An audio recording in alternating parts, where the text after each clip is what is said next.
Unit 3 on writing a personal narrative continues with lesson 3.5.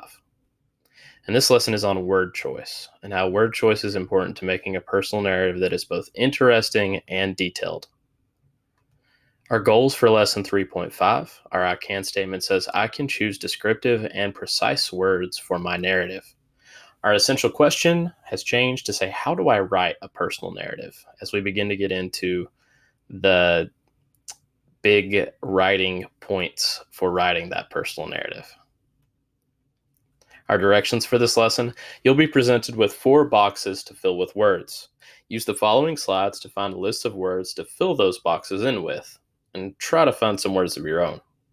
Use these or similar words to make your personal narrative even better. So, a point. There are over 170,000 English words currently in use. Use the boring ones sparingly in your writing. There's no reason why you should be using some words 5, 10, 15 times over the course of your paper. When you have too much repetition, people notice, and it turns them off from your writing. Box number 1 is descriptive verbs. So for descriptive verbs, think about words that we use all the time and how there's better versions of them that we might rarely use.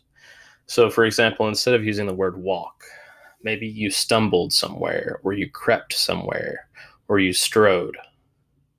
Instead of laugh, you chuckled or giggled. And instead of run, you bolted somewhere, or you dashed up a hill, or you hurtled as fast as you can to your destination.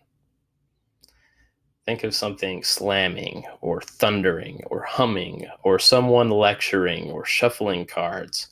Whatever your verb is, try to take it up a notch. Make it more interesting than the most basic version of it.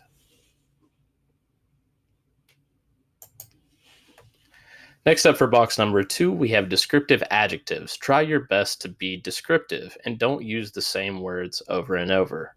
Some descriptive adjectives could include aggressive, anxious, combative, crooked, beautiful, dull, adorable, lovely, snobbish. You get the idea.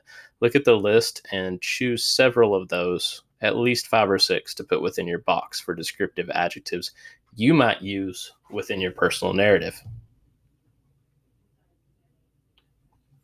Box number 3 is filling words. Move beyond just using the words happy or sad. And definitely don't use those words multiple times when you could use tons of better words like those listed below.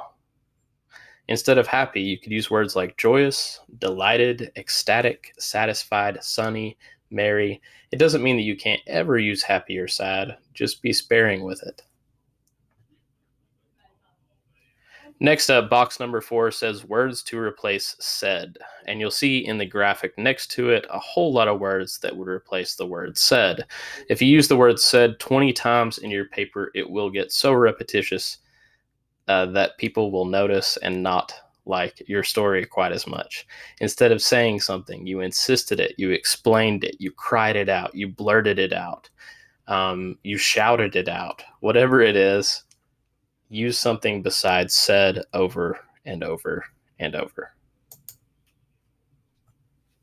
So a review question for today. What are some words you feel like you overuse in your own writing? This concludes the video portion of lesson 3.5.